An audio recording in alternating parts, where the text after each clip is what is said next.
He didn't say that. And it's Is not Russia that's foot dragging. It's Ukraine that's foot dragging. It's Ukraine that is the problem.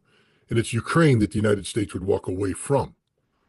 So we need to frame this issue correctly here. The problem is Ukraine has always been Ukraine and will always be Ukraine. Russia is not the problem. Russia is the solution. Russia is the solution either diplomatically, if Ukraine will agree to the terms that Russia is dictating. And why do I say Russia is dictating? Because to the victor goes the spoils. Russia's winning this war. Russia has won this war. Russia will win this war. It's over for Ukraine. The United States apparently doesn't have what it takes to bring Ukraine to heel. It's a political problem. It's nothing else. We could shut Ukraine down today, and I think if we walk away from this, we will be shutting Ukraine down, and that'll just hasten the Russian military victory. But the problem is Ukraine, 100% Ukraine. The problem is Zelensky. And to be frank, the problem is Rubio. Why is Marco Rubio sticking his nose into something he has no involvement in?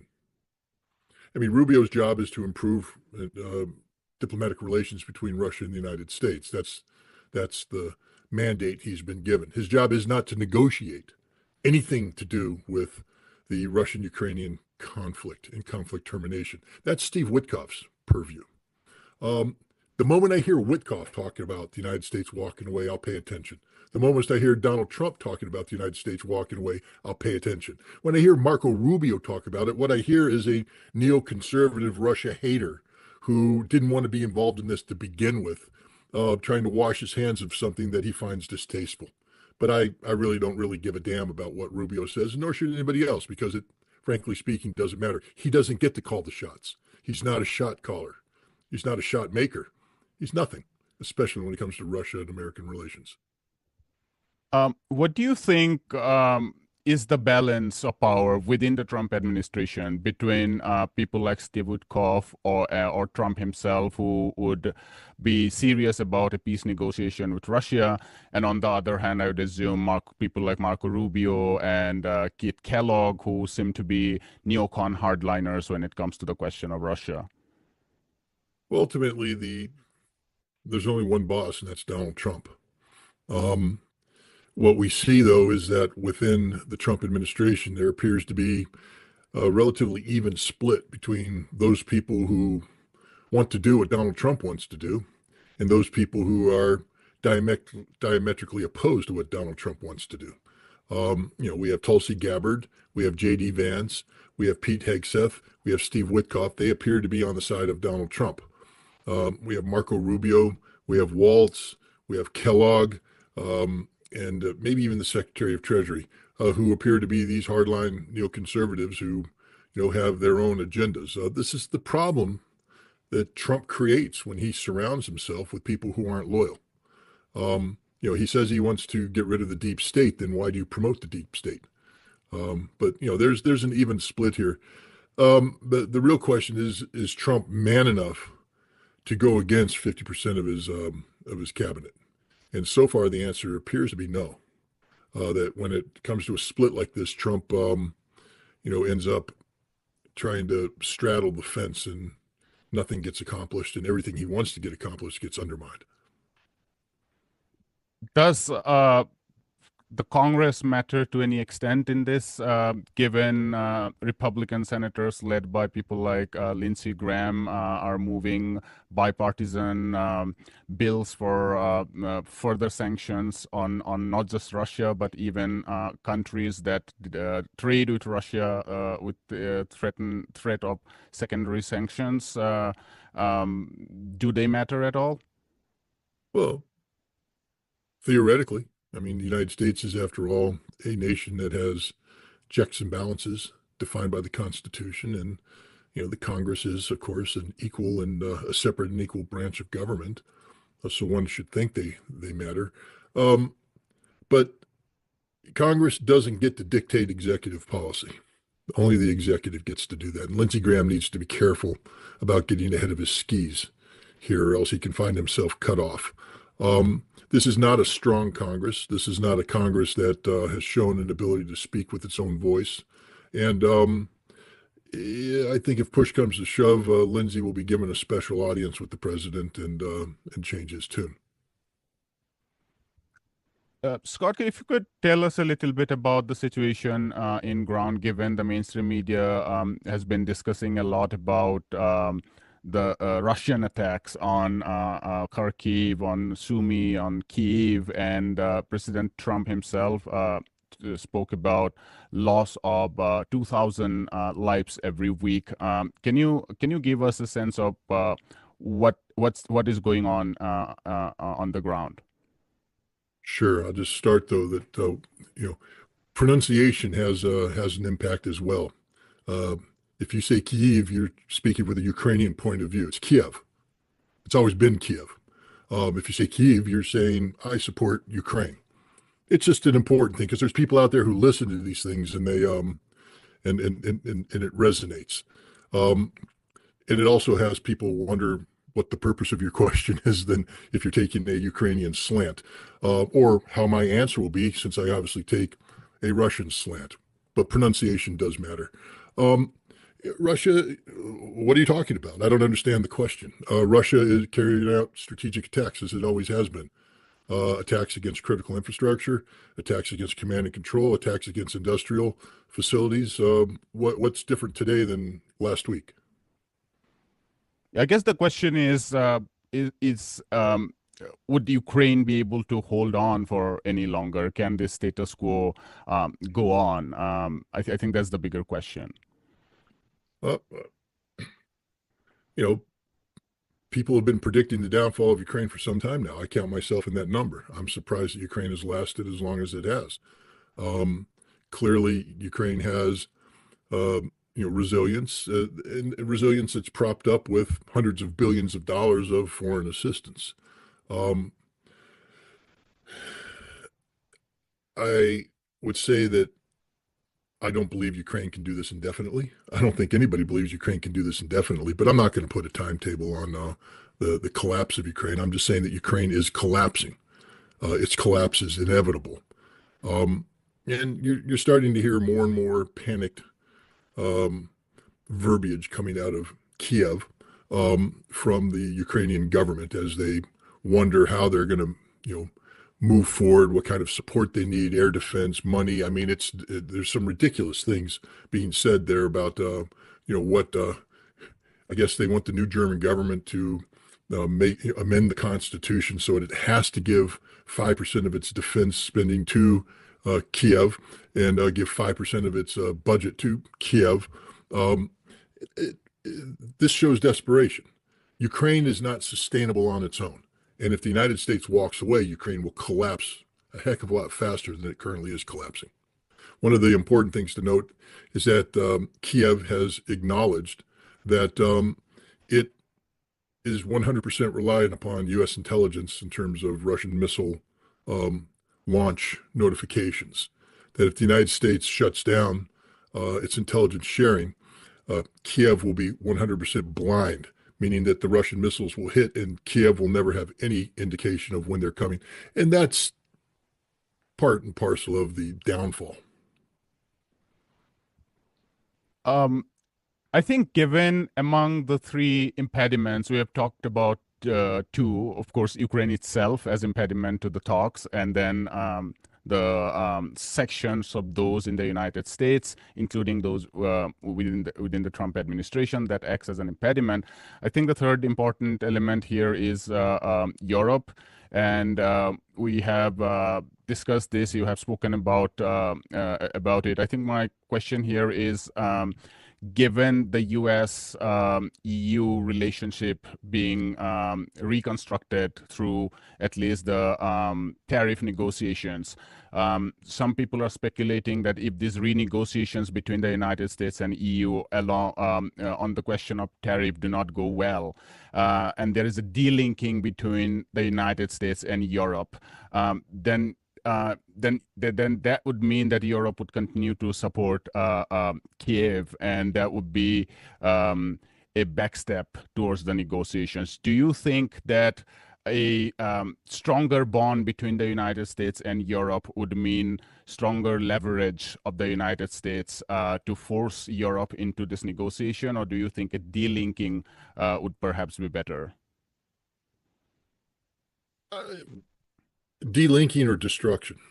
Um, you know, just because the current state of the governance in Europe is dysfunctional, um, doesn't mean that the United States needs to divorce itself from Europe.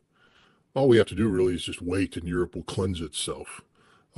We see in Romania the potential just next month of earth-shattering results. Right now, you have England and France talking irresponsibly about what they could do in the future, even though they can't do it. Nothing they talk about is viable, doable, but they pretend that it is. But in order for this fantasy to even begin to resonate as possible, you have to have Romania in play. You have to be able to use Romanian ports, Romanian airfields, Romanian bases. But in the next election, if the party of Georgescu, even though he's off the ballot, the party of Georgescu prevails, Romania is taken off the map. And that's the end of that. Um, Germany right now is, of course, Merz coming in and or Wirtz coming in and flexing his non-existent muscles, as if he's going to be able to do something. He's not. The German economy can't sustain anything that he's talking about. I don't know if the German electorate would even allow this to be manifested for any length of time. I would imagine that he will suffer a vote of no confidence within a year. And the amazing thing is, while the last election had Alternative for Deutschland coming in second place, today it's leading. And if there were snap elections held today, Alternative for Deutschland would win. And give it a year, it will win decisively, a majority, a governing majority. Germany's off the map. France, the ridiculous persecution of Marine Le Pen. Even if she is taken off the ballot, her party is now positioned to take down Emmanuel Macron. And this could happen sooner rather than later. Again, because of a vote of no confidence, you could see a dramatic shift in the parliament in France this summer that would perhaps cause Macron to have to resign. So we could see a dramatic change in the politics in France. France is off the board. England, well, I mean, I don't know if Keir Starmer stops kissing his male butler, maybe there'll be some stability there, but I think he's history as well for any number of reasons. And that puts the UK off the board. What do we have left? Nothing. So Europe is a joke. The United States just needs to wait it out. But the other thing is we have a lot of leverage. We're already, no matter what, going to fund NATO. We're going to withdraw. The level of support that we've had. You're going to see troops withdrawn from NATO in the near future. We've already said we're not participating in next year's major exercises. NATO can't have major exercises without the United States, by the way. So that means that NATO now is a defunct military alliance, because if you can't train, you can't fight. They can't fight anyways, but they're not going to be able to fake it on the training ground.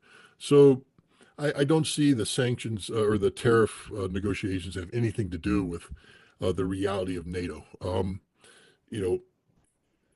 If Europe was smart, they'd divorce themselves from Ukraine right now and just focus on trying to make better with the United States economically, because geopolitically and in terms of the military, it's over. We're done with Europe. We're finished with Europe. And one of the main reasons is because Europe can't sustain itself. We're not in the business of writing Europe checks anymore so they can fake it. They're going to either have to make it or they're going to collapse. And I think the future is European collapse.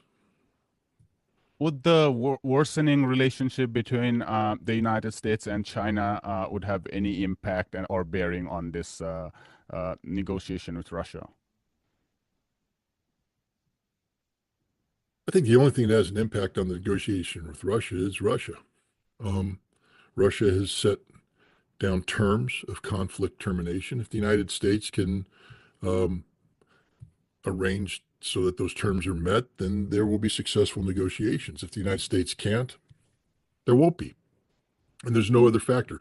Russia's made it clear that China's not even a part of this negotiation. The U.S.-China relations totally separate issue. And Russia has said that the United States will not drive a wedge between Russia and China either. That the two nations are very close. So I think I think Trump's going to find out that he may have bit off more than he can chew with China, and they're going to have to find a way to de-link their problems with China from everything else they're trying to accomplish. But that's going to be almost impossible to do given the global reach of the Chinese economy. But again, that's a separate issue altogether. As far as Russia and Ukraine, China has no impact in it whatsoever. How important is the deal for Russia? On one hand, it seems that Russia has found a sort of economic stability. Its reserves are all-time high, fueled by the surge in gold prices, and this has come despite the freezing of 322 billion, as calculated by Bloomberg, of Russian reserves that was held in sterling, dollar, and other European assets. Russia has also been able to manage its trade with countries like China and India, despite all the sanctions. On the other hand, it seems that Russia does face problem in terms of trade in agriculture, for instance, because of not being within the SWIFT system. How much of a crunch situation is this for Russia to have a peace deal? Sorry. I think for Russia, the peace talks with the United States is a freebie. It doesn't cost them anything. Russia's already made all the adjustments it needs to make. Russia has no expectations. There's nothing in the Russian budget or in the way Russia has organized itself that's contingent upon improving relations with the United States. In fact, the entire Russian posture assumes that there will not be good relations with the United States. And so when we speak of the potential of a betterment of relations, it's a freebie. It's sort of neat. Oh, good, that's something we weren't expecting. That's like going to Las Vegas and finding a $20 bill on the ground. Wow, I got $20. But you didn't budget for it. You don't need it. Russia doesn't need the United States at all. Zero. The world could be more convenient for Russia to an extent, but Russia has made it clear that the gains they've made are because they have walked away from the West. They have no need for the West. They've not planned on the West coming back. They've planned on going forward without the West. And so this is sort of like a jilted lover coming back into your life after, somebody's going out dating. They're like, well, you were nice, but we're not really getting back together again. I mean, you want to take me out to dinner? Okay, I'll go have a free meal. But no, there's no us anymore. There's no relationship here anymore. And that's where Russia is with the United States and the West right now. They don't need us. They don't want us. They didn't ask for this. Russia didn't come to the United States and say, please, please, please give us a deal. It's the United States that crawled to Russia and said, please, please, please give us a deal. And Russia's saying, okay, look, we can talk about it, but only on our terms. So for Russia, this is a nothing burger. Would they like to have better relations with the United States? Of course they would. The world would be a safer place with it. The United States would do well to have good relations with Russia, no matter what goes on with Ukraine, because it makes the world a safer place. But the idea that American companies are going to come roaring back into Russia, I would say that wherever a Russian company has emerged to fill the vacuum when American companies left the first time after 2014 and after 2022, Russia's not going to stab their own companies in the back. Russia's going to protect its market share.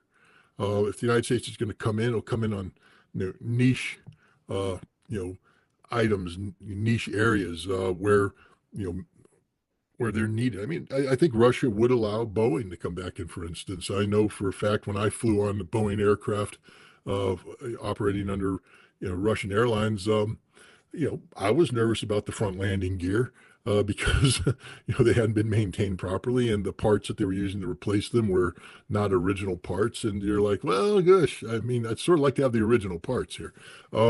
So I think Russia would find room for Boeing in that, but not much else.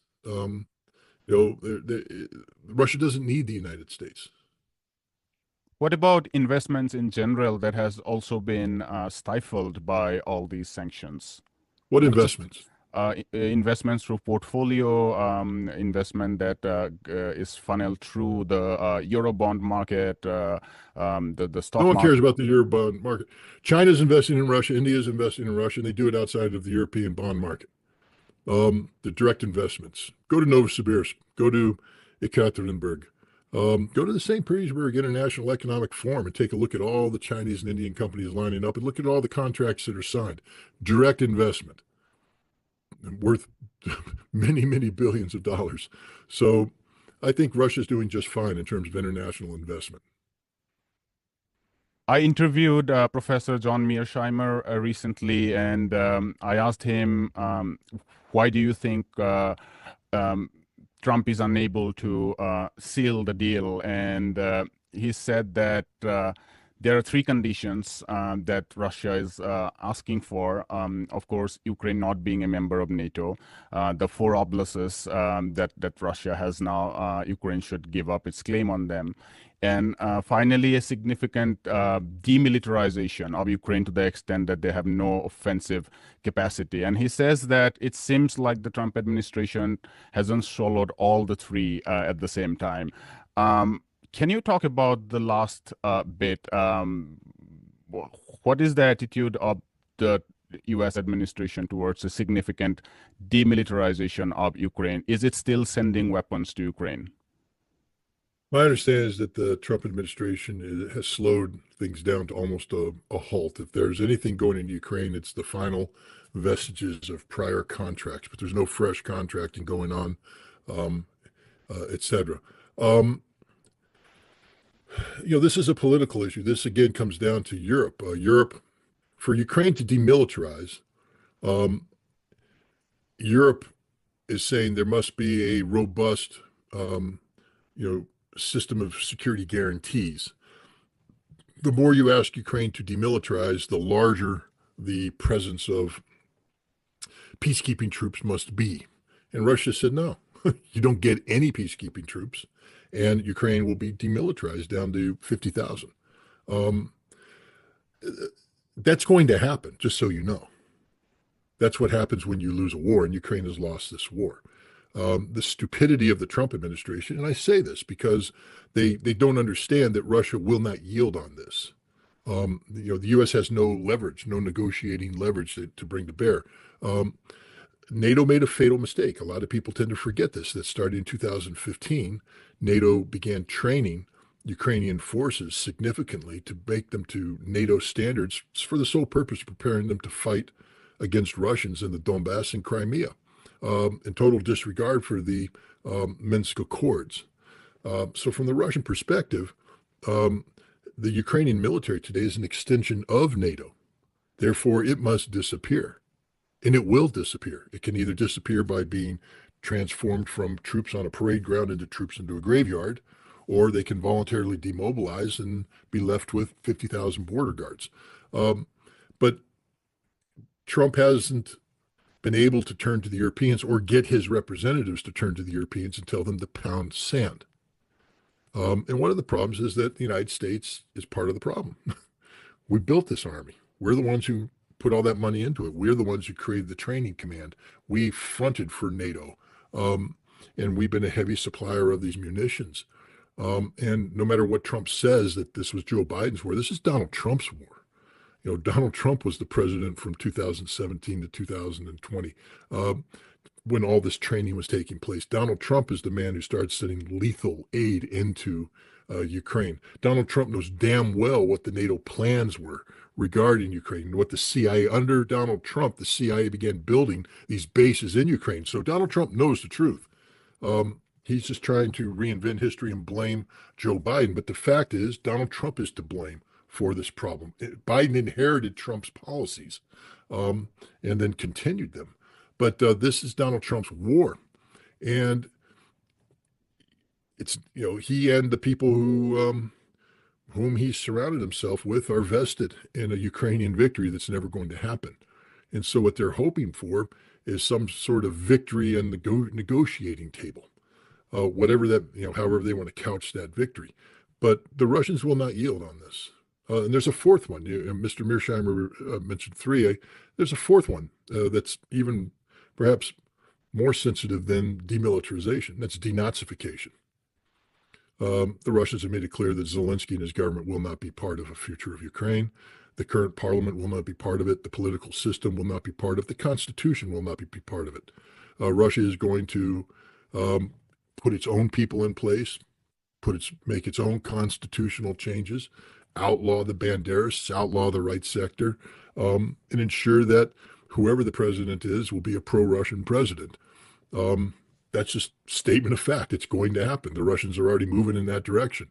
But you get to do this when you win wars. I mean, we beat the Germans, so we got to install our government. And then the Soviet sector, the Soviets got to install their government. Why? Because the Germans lost. We went into Japan. We installed our government.